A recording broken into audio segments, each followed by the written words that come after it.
श्री शिवमानस पूजा स्तोत्रम् रत्नः कल्पितमासनं हिमजले स्नानं च दिव्याम्बरं नानारत्नविभूषितं मृगमदा मोदाङ्कितं चन्दनम् जाति चम्पकबिल्वपत्ररचितं पुष्पं च धूपं तथा दीपं देवदयानिधे पशुपते हृत्कल्पितं गृह्यताम् सौवर्णे नवरत्नखण्डरचिते पात्रे घृतं पायसम् भक्ष्यं पञ्चविधं पयोदधियुतं रम्भाफलं पानकम् शाकानामयुतं जलं रुचिकरं कर्पूरखण्डोज्ज्वलं ताम्बूलं मनसा मया विरचितं भक्त्या प्रभो स्वीकुरु छत्रं चामरयोर्युगं व्यजनकं चादर्शकं निर्मलं वीणाभिर्मृदङ्गकाहलकला गीतं च नृत्यं तथा साष्टाङ्गं प्रणतिस्तुतिर्बहुविधा एतत्समस्तं मया संकल्पेन समर्पितं तव विभो पूजां गृहाण प्रभो आत्मा त्वं गिरिजामतिः सहचराः प्राणाः शरीरं गृहं पूजा ते विषयोपभोगरचना निद्रा समाधिस्थितिः संचारः पदयोः प्रदक्षिणविधिः स्तोत्राणि सर्वा गिरो यद्यत् कर्म करोमि तत्तदखिलं शम्भो तवाराधनम् करचरणकृतं वा कायजं कर्मजं वा श्रवणनयनजं वा मानसं वापराधम् विहितं विहितं वा सर्वमेतत् क्षमस्व जय जय करुणाब्धे श्रीमहादेव शम्भो रत्नः कल्पितमासनं हिमजले स्नानं च दिव्याम्बरं नानारत्नविभूषितं मृगमदा मोदाङ्कितं चन्दनं जाति चम्पकबिल्वपत्ररचितं पुष्पं च धूपं तथा दीपं देवदयानिधे पशुपते हृत्कल्पितं गृह्यताम् सौवर्णे नवरत्नखण्डरचिते पात्रे घृतं पायसं भक्ष्यं पञ्चविधं पयोदधियुतं रम्भाफलं पानकम् शाकानामयुतं जलं रुचिकरं कर्पूरखण्डोज्ज्वलं ताम्बूलं मनसा मया विरचितं भक्त्या प्रभो स्वीकुरु छत्रं चामरयोर्युगं व्यजनकं चादर्शकं निर्मलं वीणाभिर्मृदङ्गकाहलकला गीतं च नृत्यं तथा साष्टाङ्गं प्रणतिस्तुतिर्बहुविधा एतत्समस्तं मया संकल्पेन समर्पितं तव विभो पूजां गृहाण प्रभो आत्मा त्वं गिरिजामतिः सहचराः प्राणाः शरीरं गृहम् पूजा ते विषयोपभोगरचना निद्रा समाधिस्थितिः सञ्चारः पदयोः प्रदक्षिणविधिः स्तोत्राणि सर्वा गिरो यद्यत् कर्म करोमि तत्तदखिलं शम्भो तवाराधनम् करचरणकृतं वा कायजं कर्मजं वा श्रवणनयनजं वा मानसं वापराधं विहितं विहितं वा सर्वमेतत्क्षमस्व जय जय करुणाब्धे श्रीमहादेव शम्भो रत्नः कल्पितमासनं हिमजले स्नानं च दिव्याम्बरं नानारत्नविभूषितं मृगमदा मोदाङ्कितं चन्दनम् जाति चम्पकबिल्वपत्ररचितं पुष्पं च धूपं तथा दीपं देवदयानिधे पशुपते हृत्कल्पितं गृह्यताम् सौवर्णे नवरत्नखण्डरचिते पात्रे घृतं पायसम् भक्ष्यं पञ्चविधं पयोदधियुतं रम्भाफलं पानकं शाकानामयुतं जलं रुचिकरं कर्पूरखण्डोज्ज्वलं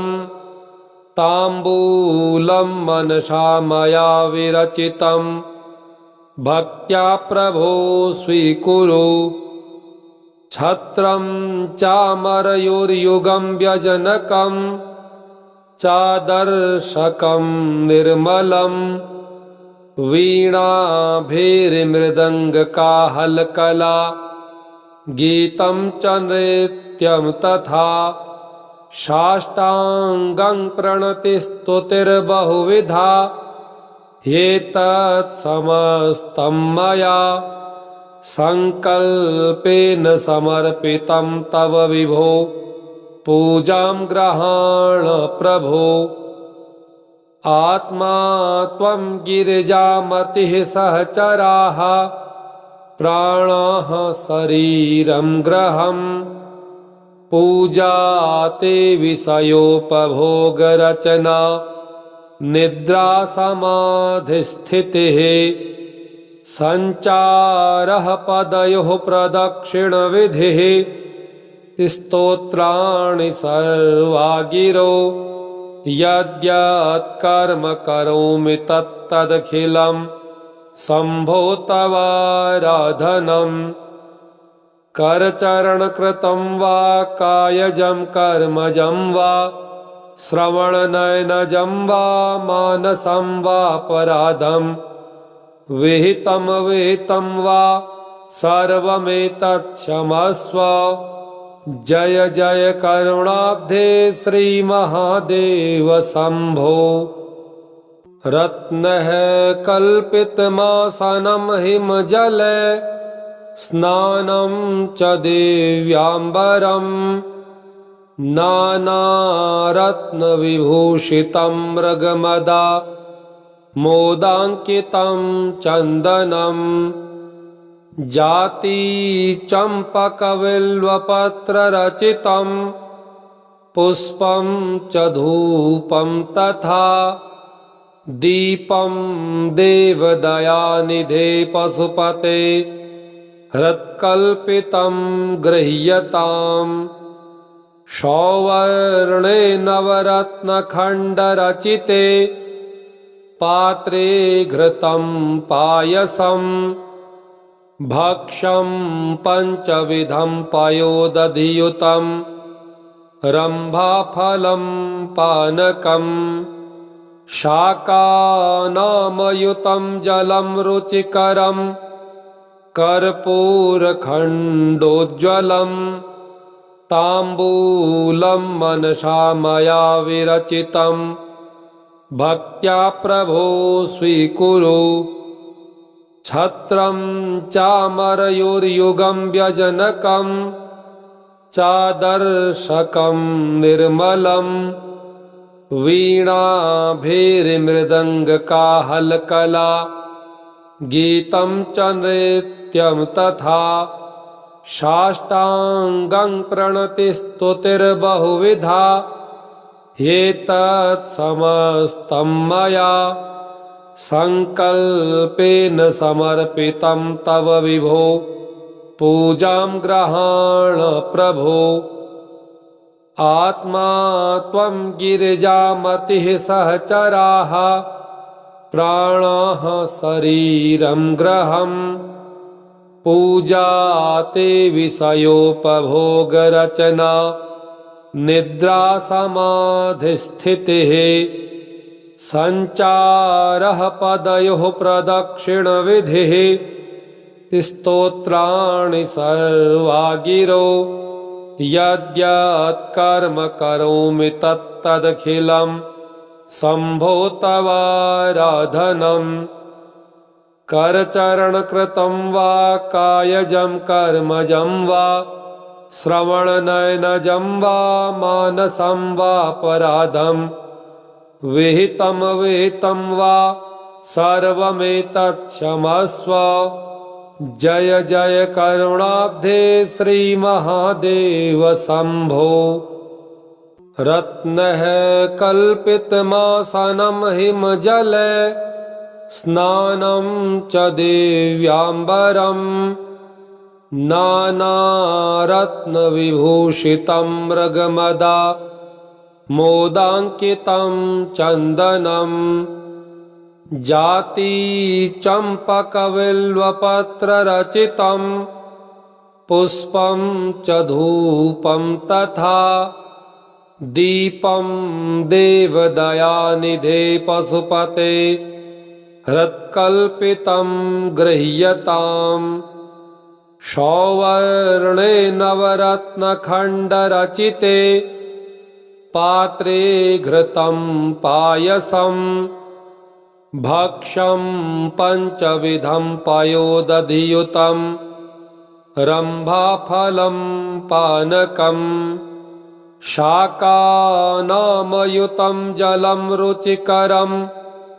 कर्पूरखण्डोज्ज्वलं ताम्बूलं मनसा मया विरचितं भक्त्या प्रभो स्वीकुरु। छत्रं चामरयोर्युगं व्यजनकं चादर्शकं निर्मलं वीणाभिर्मृदङ्गकाहलकला गीतं च नृत्यं तथा साष्टाङ्गं प्रणतिस्तुतिर्बहुविधा ह्येतत्समस्तं मया सङ्कल्पेन समर्पितं तव विभो पूजां गृहाण प्रभो। आत्मा त्वं गिरिजामतिः सहचराः प्राणाः शरीरं गृहं पूजा ते विषयोपभोगरचना निद्रा समाधिस्थितिः सञ्चारः पदयोः प्रदक्षिणविधिः स्तोत्राणि सर्वा गिरो यद्यत् कर्म करोमि तत्तदखिलं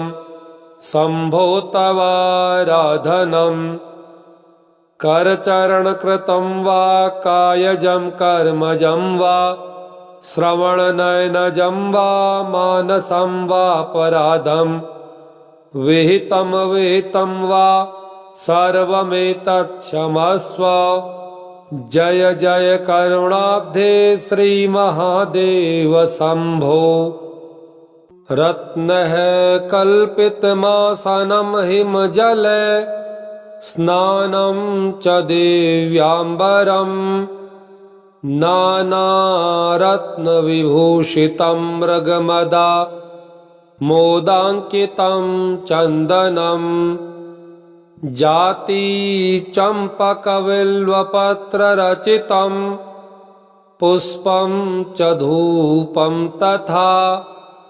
दीपं देवदयानिधे पशुपते हृत्कल्पितं गृह्यताम् सौवर्णे नवरत्नखण्डरचिते पात्रे घृतं पायसम् भक्ष्यं पञ्चविधं पयोदधियुतं रम्भाफलं पानकं शाकानामयुतं जलं रुचिकरं कर्पूरखण्डोज्ज्वलं ताम्बूलं मनसा मया विरचितं भक्त्या प्रभो स्वीकुरु छत्रं चामरयोर्युगं व्यजनकं चादर्शकं निर्मलं वीणाभैर्मृदङ्गकाहलकला गीतं च नृत्यं तथा साष्टाङ्गं प्रणतिस्तुतिर्बहुविधा ह्येतत्समस्तं मया संकल्पेन समर्पितं तव विभो पूजां गृहाण प्रभो आत्मा त्वं गिरिजामतिः सहचराः प्राणाः शरीरं गृहं पूजा ते विषयोपभोगरचना निद्रा समाधिस्थितिः संचारः पदयोः प्रदक्षिणविधिः स्तोत्राणि सर्वा गिरो यद्यत् कर्म करोमि तत्तदखिलं शम्भो तवाराधनम् करचरणकृतं वा कायजं कर्मजं वा श्रवणनयनजं वा मानसं वापराधम् विहितं विहितं वा सर्वमेतत् क्षमस्व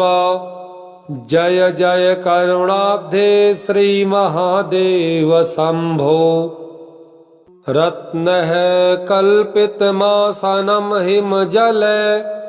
स्नानं च दिव्याम्बरं नानारत्नविभूषितं मृगमदा मोदाङ्कितं चन्दनम् जाति चम्पकबिल्वपत्ररचितं पुष्पं च धूपं तथा दीपं देवदयानिधे पशुपते हृत्कल्पितं गृह्यताम् सौवर्णे नवरत्नखण्डरचिते पात्रे घृतं पायसम् भक्ष्यं पञ्चविधं पयोदधियुतं रम्भाफलं पानकं शाकानामयुतं जलं रुचिकरं कर्पूरखण्डोज्ज्वलं ताम्बूलं मनसा मया विरचितं भक्त्या प्रभो स्वीकुरु छत्रं चामरयोर्युगं व्यजनकं चादर्शकं निर्मलं वीणाभैर्मृदङ्गकाहलकला गीतं च नृत्यं तथा साष्टाङ्गं प्रणतिस्तुतिर्बहुविधा ह्येतत्समस्तं मया संकल्पेन समर्पितं तव विभो पूजां गृहाण प्रभो आत्मा त्वं गिरिजामतिः सहचराः प्राणाः शरीरं गृहं पूजा ते विषयोपभोगरचना निद्रासमाधिस्थितिः सञ्चारः पदयोः प्रदक्षिणविधिः स्तोत्राणि सर्वा गिरो यद्यत् कर्म करोमि तत्तदखिलं शम्भो तवाराधनम् करचरणकृतं वा कायजं कर्मजं वा श्रवणनयनजं वा मानसं वापराधं विहितं विहितं वा सर्वमेतत् क्षमस्व जय जय करुणाब्धे श्रीमहादेव शम्भो रत्नः कल्पितमासनं हिमजले स्नानं च दिव्याम्बरं नानारत्नविभूषितं मृगमदा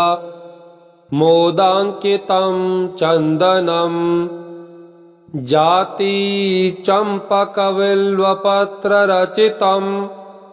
पुष्पं च धूपं तथा दीपं देवदयानिधे पशुपते हृत्कल्पितं गृह्यताम् सौवर्णे नवरत्नखण्डरचिते पात्रे घृतं पायसं भक्ष्यं पञ्चविधं पयोदधियुतं रम्भाफलं पानकं शाकानामयुतं जलं रुचिकरं कर्पूरखण्डोज्ज्वलं ताम्बूलं मनसा मया विरचितं भक्त्या प्रभो स्वीकुरु छत्रं चामरयोर्युगं व्यजनकं चादर्शकं निर्मलं वीणाभैर्मृदङ्गकाहलकला गीतं च नृत्यं तथा साष्टाङ्गं प्रणतिस्तुतिर्बहुविधा ह्येतत् समस्तं मया संकल्पेन समर्पितं तव विभो पूजां गृहाण प्रभो आत्मा त्वं गिरिजामतिः सहचराः प्राणाः शरीरं गृहम् पूजा ते विषयोपभोगरचना निद्रा समाधिस्थितिः सञ्चारः पदयोः प्रदक्षिणविधिः स्तोत्राणि सर्वा गिरो यद्यत् कर्म करोमि तत्तदखिलं शम्भो तवाराधनम् करचरणकृतं वा कायजं कर्मजं वा श्रवणनयनजं वा मानसं वापराधं विहितं विहितं वा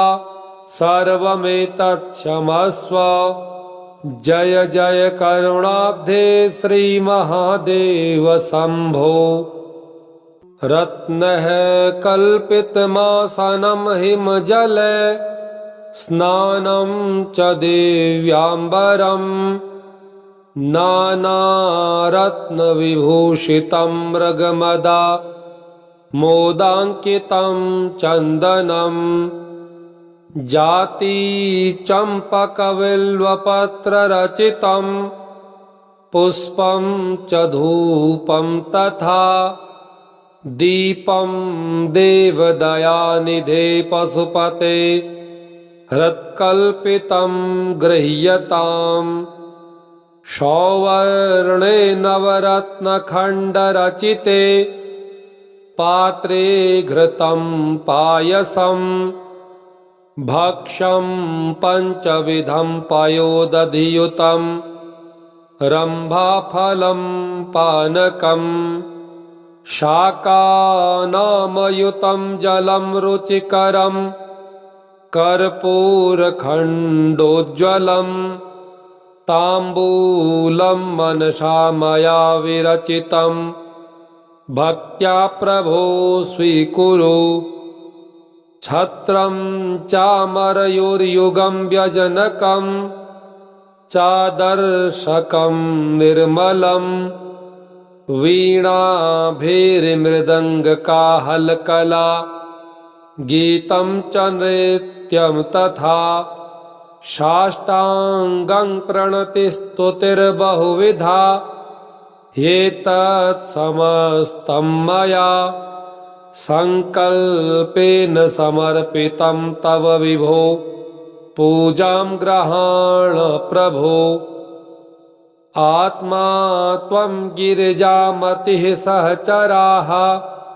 प्राणः शरीरं गृहम् पूजा ते विषयोपभोगरचना निद्रा समाधिस्थितिः संचारः पदयोः प्रदक्षिणविधिः स्तोत्राणि सर्वा गिरो यद्यत् कर्म करोमि तत्तदखिलं शम्भो तवाराधनम्। करचरणकृतं वा कायजं कर्मजं वा श्रवणनयनजं वा मानसं वापराधं विहितं विहितं वा सर्वमेतत् क्षमस्व। जय जय करुणाब्धे श्रीमहादेव शम्भो। रत्नः कल्पितमासनं हिमजले स्नानं च दिव्याम्बरं नानारत्नविभूषितं मृगमदा मोदाङ्कितं चन्दनं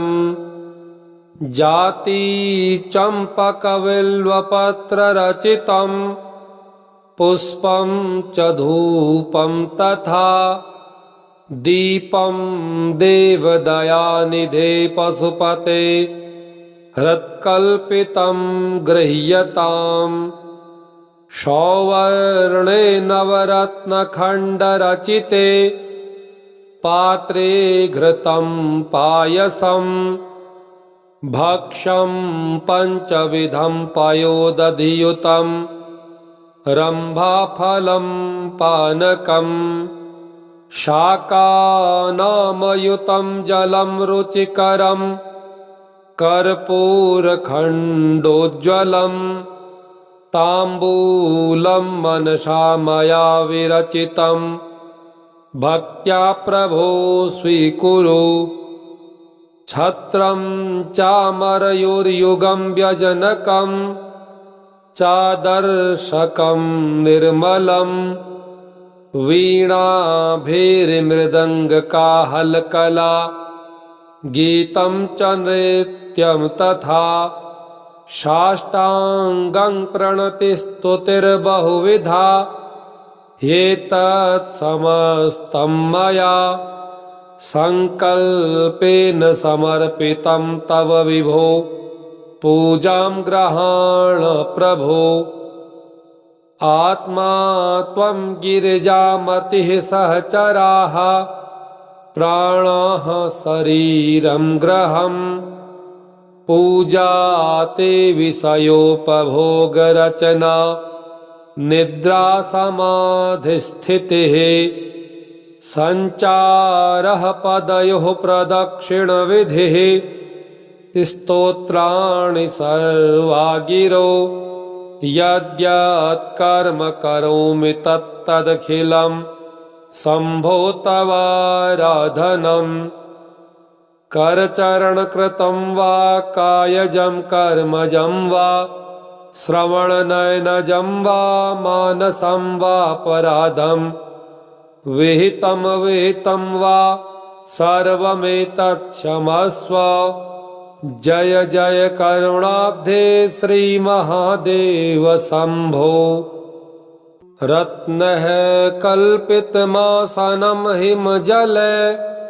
स्नानं च दिव्याम्बरं नानारत्नविभूषितं मृगमदा मोदाङ्कितं चन्दनं जाति चम्पकबिल्वपत्ररचितं पुष्पं च धूपं तथा दीपं देवदयानिधे पशुपते हृत्कल्पितं गृह्यताम् सौवर्णे नवरत्नखण्डरचिते पात्रे घृतं पायसं भक्ष्यं पञ्चविधं पयोदधियुतं रम्भाफलं पानकं शाकानामयुतं जलं रुचिकरं कर्पूरखण्डोज्ज्वलं ताम्बूलं मनसा मया विरचितं भक्त्या प्रभो स्वीकुरु छत्रं चामरयोर्युगं व्यजनकं चादर्शकं निर्मलं वीणाभिर्मृदङ्गकाहलकला गीतं च नृत्यं तथा साष्टाङ्गं प्रणतिस्तुतिर्बहुविधा ह्येतत्समस्तं मया सङ्कल्पेन समर्पितं तव विभो पूजां गृहाण प्रभो आत्मा त्वं गिरिजामतिः सहचराः प्राणाः शरीरं गृहम् पूजा ते विषयोपभोगरचना निद्रा समाधिस्थितिः सञ्चारः पदयोः प्रदक्षिणविधिः स्तोत्राणि सर्वा गिरो यद्यत् कर्म करोमि तत्तदखिलं शम्भो तवाराधनम् करचरणकृतं वा कायजं कर्मजं वा श्रवणनयनजं वा मानसं वापराधं विहितं विहितं वा सर्वमेतत् क्षमस्व जय जय करुणाब्धे श्रीमहादेव शम्भो। इति श्रीमद् शंकराचार्य विरचिता शिवमानस पूजा स्तोत्रम् श्री शिवार्पणमस्तु। ओम श्री सांब सदाशिवाय नमः।